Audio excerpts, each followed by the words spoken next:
اذان دلوا دیں. کون ہے مقرر؟ اللہ اکبر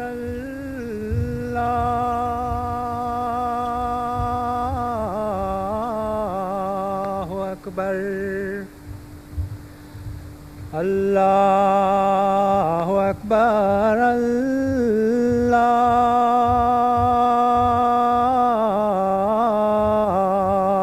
اکبر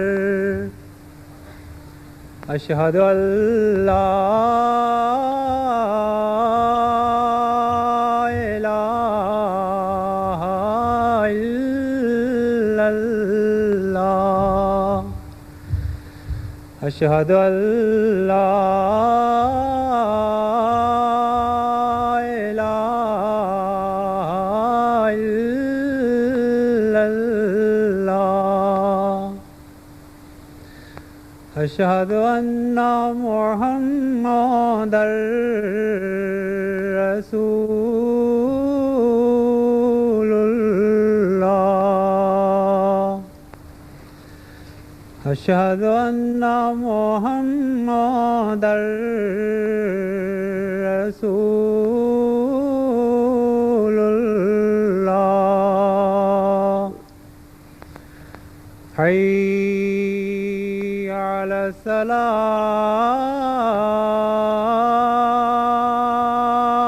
الصلاة حی علی الصلاة حی علی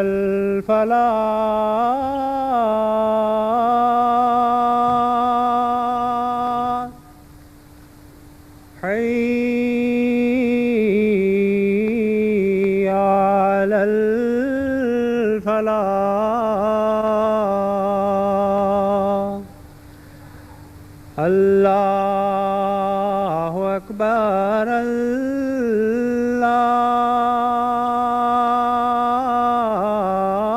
الله أكبر لا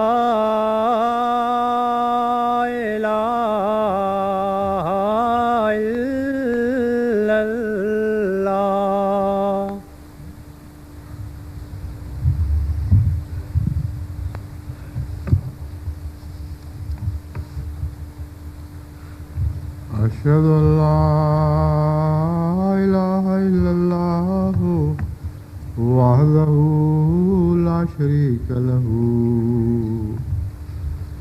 وأشهد أن محمدًا عبده ورسوله أما بعد فأعوذ بالله من الشيطان الرجيم بسم الله الرحمن الرحيم الحمد لله رب العالمين الرحمن الرحيم مالك يوم الدين إياك نعبد وإياك نستعين اهدنا الصراط المستقيم صراط الذين أنعمت عليهم غير المغضوب عليهم ولا الضالين ومن الناس من يشري نفسه ابتغاء مرضات الله والله رؤوف بالعباد يا أيها الذين آمنوا ادخلوا في السلم كافة ولا تتبعوا خطوات الشيطان إنه لكم عدو مبين فإن زللتم من بعد ما جاءتكم البينات فاعلموا أن الله عزيز حكيم. سورہ البقرہ آیات 208 تا 210. یہ آیات جن کی آج میں نے اس جمعے میں تلاوت کی ہے، جمعے کے پیش نظر بھی اور مجلس انصار اللہ کے اجتماع کے پیش نظر بھی ان آیات کا انتخاب کیا ہے. اللہ تعالیٰ فرماتا ہے اور لوگوں میں سے کچھ ایسے ہیں من یشری نفسہ ابتغاء مرضات اللہ، جو اپنی جان تک بیچ ڈالتے ہیں اللہ کی رضا کی نگاہوں کی خاطر. واللہ رؤوف بالعباد، اور اللہ اپنے بندوں پر بڑی شفقت فرمانے والا ہے. یا ایھا الذین آمنوا ادخلوا فی السلم کافہ، اے لوگو جو ایمان لائے ہو، فرما برداری کے دائرے میں تمام تر داخل ہو جاؤ. ولا تتبعوا خطوات الشیطان، اور شیطان کے نقوش قدم کی پیروی نہ کرو. انہ لکم عدو مبین، یقیناً وہ تمہارا کھلا کھلا دشمن ہے. فإن زللتم، اس کے باوجود اگر تمہارے قدم ڈگمگا جائیں اور تم پھسل جاؤ بعد اس کے کہ کھلے کھلے نشانات تم تک آ چکے ہوں، فَاعْلَمُوا أَنَّ اللَّهَ عَزِيزٌ حَكِيمٌ، تو خوب جان لو کہ اللہ بہت غالب اور بزرگی والا اور بہت حکمت والا ہے.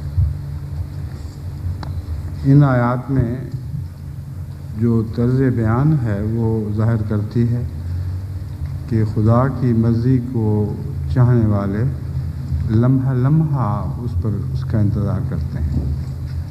مرضات کا لفظ جمع ہے، اسے محض رضا کہنا کافی نہیں، اگرچہ رضا بھی جمع کے لحاظ مضمون میں یا معنوں میں بعض دفعہ استعمال کی جاتی ہے، مگر میرے نزدیک مرضات کا استعمال واضح طور پر یہ بتا رہا ہے کہ لمحہ لمحہ اس کی رضا کی خاطر، اس کی رضا کی نظروں کی خاطر اپنی جان تک بیچ ڈالتے ہیں. یہ بہت ہی عظیم کلام ہے جو خاص طور پر انصار اللہ کے لیے ایک بہت بڑی نصیحت ہے. انصار اللہ وہ خدا کے بندے ہیں جو عمر کے ایسے گروہ میں داخل ہو چکے ہیں جہاں سے پھر خدا ہی کے حضور پیشی ہے، اس سے بعد اور کوئی مقام نہیں. پس کتنے سانس باقی ہیں کہ انہیں غیر اللہ کی خاطر لوگ ہیں. جتنے بھی سانس نصیب ہیں وہ سارے کے سارے اللہ کی رضا کی خاطر اس طرح پیش کر دینے چاہیے کہ گویا اپنی جان بیچ ڈالی.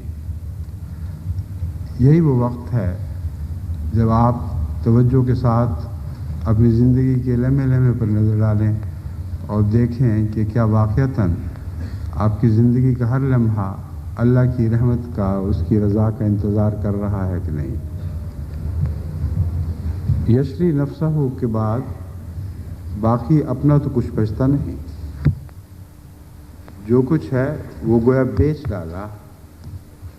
اور سودا یہ ہے کہ جب بھی خدا کی نظر پڑے، محبت کی نظر پڑے. اس کی خاطر جب اپنی جان بیچ ہی ڈالی تو رہا کیا باقی؟ اختیار تو کوئی نہیں. اور اگر یہ نہیں تو پھر آپ نے اپنی زندگی کا مقصد پورا نہ کیا. بس اگرچہ اس کا اطلاق، اس آیت کا اطلاق تمام مومنوں پر جو شعور رکھتے ہیں کسی بھی عمر کے ہوں ان پر ہوتا ہے، لیکن جیسا کہ میں نے بیان کیا ہے انصار اللہ پر اس کا اطلاق بہت زیادہ شدت کے ساتھ ہوتا ہے. حضرت رسولullah صلی اللہ علیہ وسلم کے زمانے میں بہت سے صحابہ تھے جو یہی کیا کرتے تھے. لمحہ لمحہ حضرت اقدس محمد رسولullah صلی اللہ علیہ وسلم کا انتظار رہتا تھا کہ اب کوئی ایسی بات کہیں جو ہمارے لیے ازدیاد ایمان کا موجب بنے، یا اس آیت کے اطلاق کے طور پر میں یہ کہوں گا کہ شاید ہماری کسی ادا پر محمد رسول اللہ علیہ وسلم کی پیار کی نگاہیں ہم پر پڑیں. اور جیسا کہ میں نے احادیث کا مطالعہ کیا ہے، بکثرت ایسے صحابہ تھے جو خصوصیت کے ساتھ رسول اللہ کی محبت کی نظر کی تلاش میں آپ کے سامنے بیٹھا کرتے تھے. شاید کوئی ایسی ادا ہو جس پر محمد رسول اللہ صلی اللہ علیہ وسلم پیار سے دیکھ لیں. تو وہ لوگ جو خدا کی خاطر ہمیشہ اس انتظار میں رہتے ہیں یا خدا کے پیار کی نظروں کے لیے ہمیشہ اس انتظار میں رہتے ہیں، ان پر پھر اللہ تعالیٰ پیار کی نظریں ڈالا بھی کرتا ہے. یہ خوشخبری ہے جو اس کلام میں مضمر ہے. حضرت صلی اللہ علیہ وسلم بھی جانتے تھے کہ کون کون آپ کی پیار کی نظروں کا خواہاں ہے. اللہ تو بہت زیادہ جانتا ہے. بس اگر اپنی باقی زندگی ایسے حال میں صرف کریں کہ آپ کو یہ امید رہے، یہ انتظار رہے کہ کبھی تو کوئی ایسی بات ہم سے ظہور ہو کہ خدا کی پیار کی نظر ہم پر پڑے، تو یاد رکھیں کہ یہ بعید نہیں ہے. جس کی اپنے رب سے یہ توقع ہے، اللہ ان توقعات کو پورا کرنا جانتا ہے. توفیق بھی وہی دیا کرتا ہے. تو اس پہلو سے حقیقت میں سلم یعنی مقام امن، وہ فرمانبرداری کا دائرہ جس کو سلم کہا گیا ہے، جس کو دوسرے معنی میں مقام امن، مقام محبت سرائے ماک بیان کرتا ہوں. پس یا ایھا الذین آمنوا ادخلوا فی السلم کافہ، اے لوگوں جو ایمان لائے ہو، اس سلم یعنی خدا کی محبت کے امن کے دائرے میں تمام تر داخل ہو جاؤ. کافہ کے دو معنی ہیں. ایک یہ کہ ہر داخل ہونے والا یہ دیکھے کہ اس کا کوئی دامن کا حصہ باہر تو نہیں رہا، وہ پورے کا پورا خدا کی محبت کے امن کے دائرے میں داخل ہو چکا ہے کہ نہیں. کیونکہ ایک ذرہ بھی اس کا اس دائرے سے باہر رہا تو وہ خطرے میں ہے.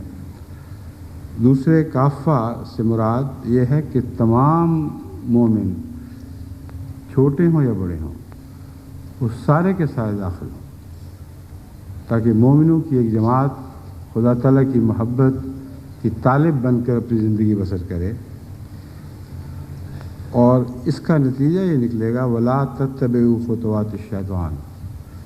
ایسے لوگ جو اس محفوظ دائرے میں آ جائیں گے، ان کے لیے ممکن ہی نہیں رہتا کہ وہ شیطان کے قدموں کی پیروی کریں. بس اگرچہ یہ ایک زائد بات معلوم ہوتی ہے اور شیطان کے قدموں کی پیروی نہ کرو، مگر یہ حقیقت میں اس کا نتیجہ ہے کہ ایسا کرو گے تو تمہیں یہ توفیق نصیب ہوگی کہ جو خدا کے محبت کے دائرے میں بیٹھا ہے اس کے لیے ممکن ہی کیسے ہے کہ وہ باہر نکل کر شیطان کے قدموں کی پیروی کرے. یہ دو باتیں متضاد ہیں، بیک وقت ہو ہی نہیں سکتی.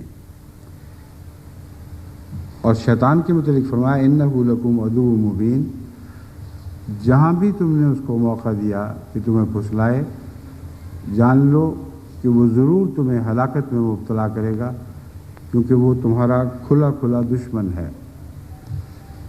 اس واضح تنبیہ کے بعد کسی مومن کے لیے یہ امکان ہی باقی نہیں رہتا کہ وہ خدا کی محبت کے دائرے سے باہر کوئی سانس لے، کیونکہ جانتا ہے جب شیطان کو موقع ملا وہ اسے اچک لے گا. اس کی مثال ایسی ہے جیسے مرغی کے پروں کے نیچے اس کے چوزے آ جایا کرتے ہیں. وہ تو نکل کے باہر بھی جاتے ہیں اور ادھر ادھر پھرتے ہیں، لیکن اللہ کی پناہ میں جو ایک دفعہ آ جائے، اس کی رحمت کے پروں کے نیچے آ جائے، وہ نکلنے کا تصور بھی نہیں کر سکتا۔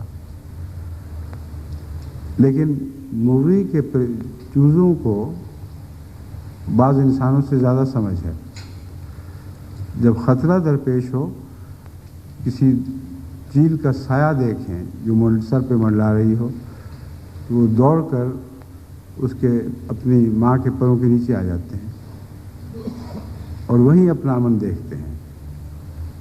اور یہ حقیقت ہے کہ چیل باوجود اس کے کہ بہت خونخوار ہے اور چوزے پر ذرہ بھی رحم نہیں کرتی، اور جانتی ہے کہ مرغی کی اس کے مقابلے پر کوئی بھی حیثیت نہیں، مگر پھر بھی اسے یہ جرأت نہیں ہوتی کہ اس کے پروں کے اندر سے اس کا بچہ نوچ لے۔ اللہ تعالیٰ نے انسان کو یہ فطرت بخشی ہے کہ وقت پر جب اسے اپنے اپنے عزیزوں کے نقصان کا، اپنے پیاروں کے نقصان کا خطرہ ہو، تو انسان بفر جاتا ہے، اور سب سے زیادہ ماں بفرتی ہے۔ اور مختلف نیچرلسٹ جن کو کہتے ہیں، یعنی جانوروں کی زندگی کا مطالعہ کرنے والے بتاتے ہیں کہ بظاہر کمزور نظر آنے والی مائیں بھی ایسے موقعوں پر ایسا بفرتی ہیں، مثلا شیرنی، کہ اس کے مقابل پر بہت بڑے بڑے طاقتور شیر بھی ڈر کے بھاگ جایا کرتے ہیں۔ تو سوچیں کہ ایک مرغی کے بچے کو اگر یہ امن نصیب ہے، تو وہ جو اللہ کے پیارے ہیں ان کو کیسا امن نصیب نہیں ہوگا۔ مگر وہ چوزا جو باہر رہ جائے، جو سمجھے کہ کوئی ایسی بات نہیں، وہ ضرور اچکا جاتا ہے، چیل اس پہ جھپٹتی ہے اور اس کو اڑا لے جاتی ہے۔ تو آپ لوگ مرغی کے چوزوں سے زیادہ تو آپ لوگ مرغی سے چوزوں سے زیادہ عقل دکھائیں۔ اول تو خدا کی پناہ میں آ کر شیطان کے ہر خطرے سے آپ بچ سکتے ہیں، اور بچیں گے، اور لازماً بچیں گے۔ لیکن اگر یہ بے پرواہی ہوئی، اس دائرے سے باہر نکل کر اپنی قسمت آزمائیں گے، تو جان لیں کہ یقیناً آپ کی قسمت ہلاک شدہ لوگوں کی قسمت ہے۔ جو ہی آپ نے یہ آزمائش کی، اسی آزمائش میں آپ مارے جائیں گے۔ بس قرآن کریم نے اِنَّهُ لَكُمْ عَدُوٌّ مُبِينٌ کہہ کے بتا دیا کہ وہ تو طاق میں بیٹھا ہے، شیطان کو تو ذرہ بھی تم نے موقع دیا تو تمہیں اچک کے لے جائے گا۔ بس اس پہلو سے اپنی ساری زندگی کی، اپنے لمحہ لمحہ کی حفاظت ضروری ہو جاتی ہے۔ فَإِن زَلَلْتُمْ اگر تم ڈگمگا گئے بعد اس کے کہ کھلے کھلے نشان تمہارے پاس آ چکے ہیں، فَاعْلَمُوا أَنَّ اللَّهَ عَزِيزٌ حَكِيمٌ، تو جان لو کہ اللہ تعالیٰ بہت غالب، حکمت والا اور بزرگی والا ہے۔ احمدیوں کے لیے اس میں خصوصیت یہ سبق ہے کہ ان کے پاس اس کثرت سے اس دور میں نشان آئے ہیں کہ ان کے ڈگمگانے کا کوئی جواز باقی نہیں رہا۔ آئے دن اللہ تعالیٰ اپنے تازہ نشان آپ کو دکھاتا ہے، اور اس کے باوجود اگر خدا نہ خواستہ آپ کے قدم ڈگمگائیں تو بہت بڑی محرومی ہوگی۔ ان آیات کی تشریح کے طور پر میں حضرت اقدس محمد مصطفیٰ صلی اللہ علیہ وآلہ وسلم کی ایک حدیث اور پھر حضرت مسیح موعود علیہ السلام کی بعض اقتباسات آپ کے سامنے پیش کرتا ہوں۔ سنن الترمذی سے یہ حدیث لی گئی ہے۔ انس بن مالک سے روایت ہے کہ عہد نبوی میں 2 بھائی تھے، ان میں سے ایک حضرت صلی اللہ علیہ وسلم کے حضور حاضر رہتا تھا۔ میں اس لیے یہ حدیث چنی ہے خصوصیت سے کہ بعض لوگوں کے ذہن میں صرف حضرت ابو ہریرہ کا نام آتا ہے کہ گویا وہی رہتے تھے مسجد میں۔ ابو ہریرہ تو دن رات وہیں رہتے تھے، باہر نکلتے ہی نہیں تھے، مگر بہت سے ایسے صحابہ تھے، بکثرت ایسے صحابہ تھے جو جتنا بھی ان کو وقت میسر ہو وہ حضرت صلی اللہ علیہ وسلم کی خدمت میں حاضر رہا کرتے تھے، اور ابو ہریرہ کے علاوہ بھی بعض ان میں سے ایسے تھے جنہوں نے اپنا روزمرہ کا کام چھوڑ دیا تھا، یعنی بظاہر نکمے تھے، کچھ کمانے والے نہیں تھے۔ حضرت انس بن مالک بیان کرتے ہیں کہ حضرت صلی اللہ علیہ وسلم کی خدمت میں ایک بھائی حاضر رہتا تھا اور دوسرا کام میں مصروف رہتا تھا۔ کام کرنے والے نے حضرت صلی اللہ علیہ وسلم سے اپنے بھائی کی شکایت کی کہ مجھے اکیلے پہ بوجھ ڈالا ہوا ہے، ہر وقت یہ آپ کے پاس بیٹھا رہتا ہے اور میں اکیلا گھر چلانے کی ذمہ داری سنبھالے ہوں۔ حضور صلی اللہ علیہ وسلم نے فرمایا لعلک ترزق بہ،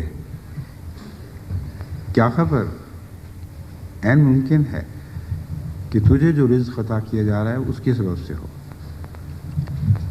بہت عظیم شان ایک سر وابستہ ہے اس حدیث میں، ایک سر چھپا ہوا ہے، اور وہ سب خدمت دین کرنے والوں کے لیے اور ان کے خاندانوں کے لیے ہے، اور اسی طرح ان واقفین زندگی کے لیے ہے جنہوں نے کلیتاً اپنے آپ کو خدا کے حضور پیش کر دیا ہے۔ بہت سے ان کے خاندان والے رشتہ دار یہ سمجھتے ہوں گے کہ ہم ان پر احسان کر رہے ہیں، ہم نے ان کے بوجھ اٹھائے ہوئے ہیں، ان کی بیوی بچوں کا خیال رکھتے ہیں۔ اور اسی طرح آج جماعت جرمی میں بکثرت ایسے بڑے بچے اور جوان اور عورتیں ہیں جن کو اپنے گھر کی ہوش نہیں اور جو کلیتاً دین کی خدمت میں مصروف رہتے ہیں۔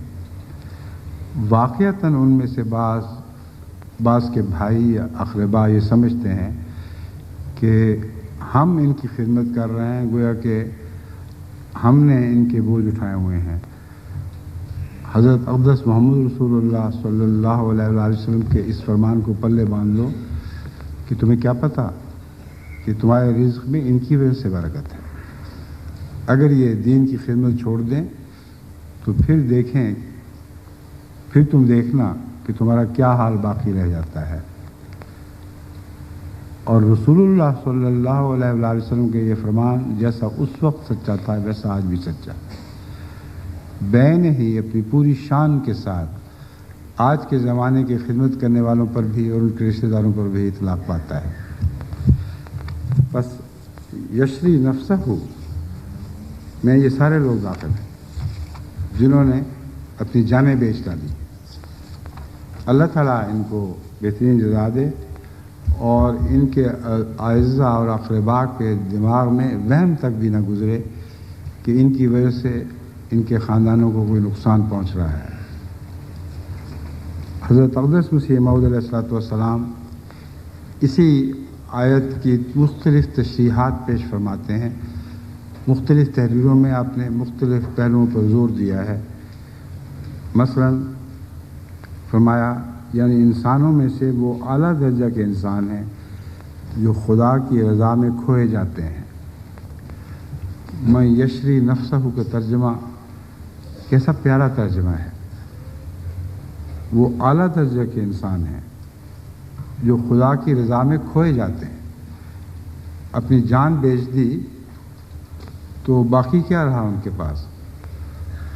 وہ دنیا سے غائب ہو جاتے ہیں اور خدا تعالیٰ کی ذات اور اس کی یاد میں کھوئے جاتے ہیں۔ وہ اپنی جان بیچتے ہیں اور خدا کی مرضی کو مول لیتے ہیں۔ یہ مول لیتے ہیں بہت پیارا اظہار ہے۔ یعنی فرمایا کہ جیسے سودا کرنے والے کو جو وہ خرچ کرتا ہے اس کے نتیجے میں وہ سودا دیا جاتا ہے جس کی خاطر وہ خرچ کرتا ہے، تو مول لیتے ہیں سے مراد یہ ہے کہ اللہ کے لیے اس کے سوا کوئی چارہ نہیں کہ اپنی رضا سے ان کو متمتع فرمائے، کیونکہ گویا انہوں نے اس کی رضا خرید لی۔ اب اللہ سے تو کوئی ویسے سودا نہیں کر سکتا، اس کی رضا خریدی نہیں جا سکتی، مگر جب وہ خود کہے کہ کون ہے جو میری رضا خریدنے والا ہے، اور کچھ لوگ اس کے جواب میں آگے بڑھیں اور کہیں ہم ہیں جو تیری رضا خریدنا چاہتے ہیں، تو پھر کیسے ممکن ہے کہ اللہ تعالیٰ اپنے اس ادعا سے پیچھے ہٹ جائے؟ وہ لازماً اپنی رضا ان کو عطا فرماتا ہے۔ وہ اپنی جان بیچتے ہیں اور خدا کی مرضی کو مول لیتے ہیں۔ یہی وہ لوگ ہیں جن پر خدا کی رحمت ہے۔ ایسا ہی وہ شخص جو روحانی حالت کے مرتبے تک پہنچ گیا ہے، خدا کی راہ میں فدا ہو جاتا ہے۔ اب مول لینا جو ہے یہ فدائی سے فدا ہو جانے سے برے نہیں ہو سکتا۔ تو میں جو شخص روحانی حالت کے مرتبے کو پہنچتا ہے، خدا کی راہ میں فدا ہو جاتا ہے۔ خدا تعالیٰ اس آیت میں فرماتا ہے کہ تمام دکھوں سے وہ شخص نجات پاتا ہے جو میری راہ میں اور میری رضا کی راہ میں جان کو بیچ دیتا ہے اور جاں فشانی کے ساتھ اپنی اس حالت کا ثبوت دیتا ہے کہ وہ خدا کا ہے۔ جاں فشانی عمر بھر کرنی پڑتی ہے۔ جان جو بیچی جاتی ہے کوئی ایک لمحے کا سودا نہیں، ساری زندگی کا سودا ہے۔ مرتے دم تک، آخری سانس تک جو جان بیچی ہے اب بیچنے والے کی نہیں رہی۔ بس یہ کوئی ایسا سودا نہیں جو اچانک کسی بکری کو کسی کے پاس بیچ دیا، تھوڑا سا صدمہ ہوا بھی تو اس کے بعد چھٹی کر لی۔ یہ تو ایک ایسی جان کا سودا ہے جو لمحہ لمحہ جینے والی جان ہے اور لمحہ لمحہ مرنے والی جان ہے۔ ہزار موتیں خدا کی خاطر اسے قبول کرنی ہوں گی اور ہزار زندگیاں ہر موت کے بدلے سے ملیں گی۔ بس یہ ہے من یشری، وہ الفاظ نفسہ ہو، جو اپنے نفس کو اللہ کی خاطر بیچ دیتا ہے۔ فرمایا جاں فشانی کے ساتھ اپنی اس حالت کا ثبوت دیتا ہے، یعنی کہ ایک دفعہ بیچ دیا اور بات ختم ہو گئی۔ بہت سے واقعین زندگی ہمیں دیکھے ہیں جنہوں نے کسی خاص لمحہ عشق میں اپنی جان کو خدا کے سپرد کر دیا اور اس کے بعد چھٹی کر دی، پھر ساری عمر ایسی حرکتیں کرتے رہے جو جان بیچنے والے نہیں کیا کرتے۔ اللہ تعالیٰ ایسوں کو پکڑتا ہے اور لازماً ان کے بد انجام ہوتا ہے۔ کبھی بھی وہ اس حالت میں نہیں مرتے کہ گویا جان بیچنے والے تھے۔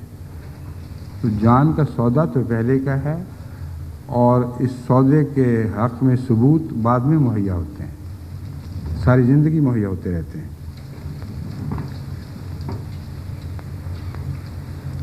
اس حالت کا ثبوت دیتا ہے کہ وہ خدا کا ہے اور اپنے تمام وجود کو ایک ایسی چیز سمجھتا ہے جو طاعت خلق اور خدمت مخلوق کے لیے بنائی گئی ہے۔ اب ایک اور پہلو بھی جان خدا کی خاطر بیچنے کا حضرت مسیح علیہ السلام نے ہمارے سامنے کھول دیا۔ فرمایا کہ وہ خدا کی خاطر جان بیچتا ہے تو خدا کی مخلوق کی خاطر بھی بیچتا ہے۔ خدا کی خاطر اس کا جان بیچنا تو شاید بعض نگاہوں کو دکھائی نہ دے، مگر اس کے مخلوق کی خاطر جو جان بیچتا ہے وہ تو سب کو دکھائی دیتا ہے، ساری مخلوق اس پر گواہ ہو جاتی ہے اور اس بات پر ہی گواہ ہو جاتی ہے کہ وہ ان سے فائدے کی خاطر کچھ نہیں کرتا، کیونکہ وہ فائدہ اٹھاتا نہیں۔ وہ جب شکریہ ادا کرتے ہیں تو کہتے ہیں ہمارا شکریہ ادا نہ کرو، ہم تو رضائے باری تعالیٰ کی خاطر یہ کام کر رہے ہیں، تم شکریہ ادا کرتے ہو تو ہمیں کوفت ہوتی ہے، ہم نے تو اپنا سودا اللہ سے کیا ہے۔ تو یہ دعویٰ محض دعویٰ نہیں رہتا، لمحہ لمحہ اس دعوے کا ثبوت ان کی زندگی مہیا کرتی ہے۔ وہ جو بنی نوع انسان کی خدمت کرتے ہیں، تمام بنی نوع انسان گواہ ہو جاتے ہیں کہ یہ اپنی خاطر خدمت نہیں کر رہے تھے، اپنے ہم سے کچھ لینے کی خاطر خدمت نہیں کر رہے تھے، بلکہ اللہ سے کچھ لینے کی خاطر خدمت کر رہے تھے۔ تو محض دعویٰ نہیں رہتا، بلکہ ایک قطعی ثبوت اس کی تائید میں اٹھ کھڑا ہوتا ہے جس کو رد نہیں کیا جا سکتا۔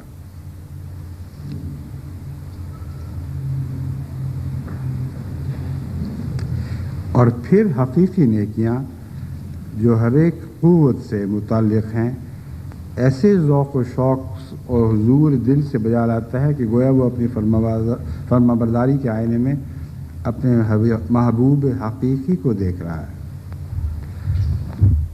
اب حضرت مسیح موعود علیہ السلام کے ارشادات کو اب غور سے پڑھا کریں تو پھر آپ کو ان ارشادات کی لطیف باتیں سمجھ آ سکتی ہیں۔ اپنے تمام وجود کو سر سے پاؤں تک تمام وجود کو جو جان بیچتا ہے وہ اس میں سے کچھ بھی نہیں رکھتا، جو طاعت خلق و خدمت مخلوق کے لیے بنائی گئی ہے۔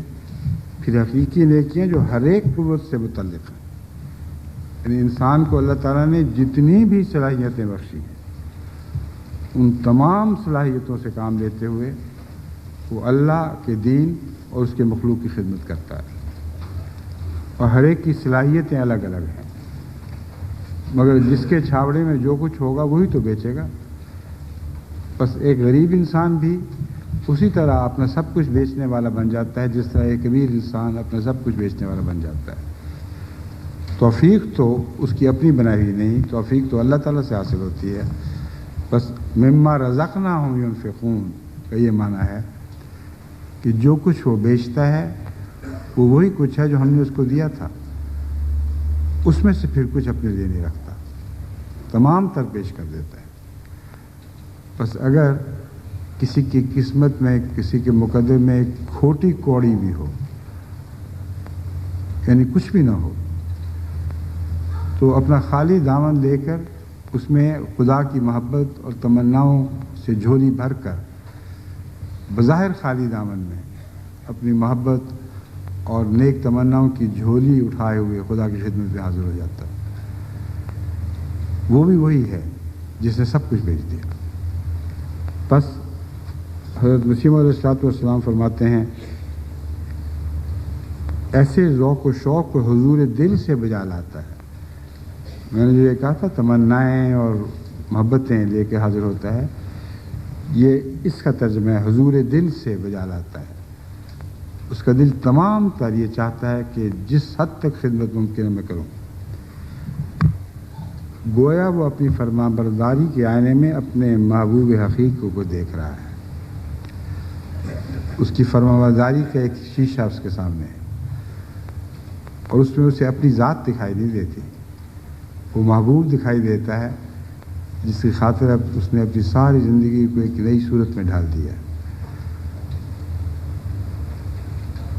اور اس کا خدا تعالیٰ کے ارادہ اس کا خدا تعالیٰ کے ارادے سے ہم رنگ ہو جاتا ہے۔ جو اللہ کا ارادہ وہی اس کا ارادہ، جو مالک کا ارادہ وہی غلام کا ارادہ، اور تمام لذت اس کی فرما برداری میں ٹھہر جاتی ہے۔ اب یہ لفظ ٹھہر جاتی ہے قابل غور ہے۔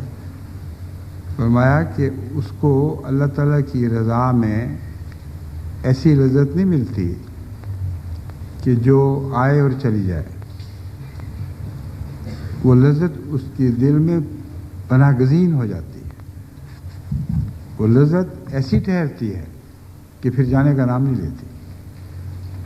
بس وہ سب لوگ مستثنا ہیں جو کبھی اللہ کی رضا میں محبت پاتے ہیں، مزہ دیکھتے ہیں اور کبھی نہیں دیکھتے۔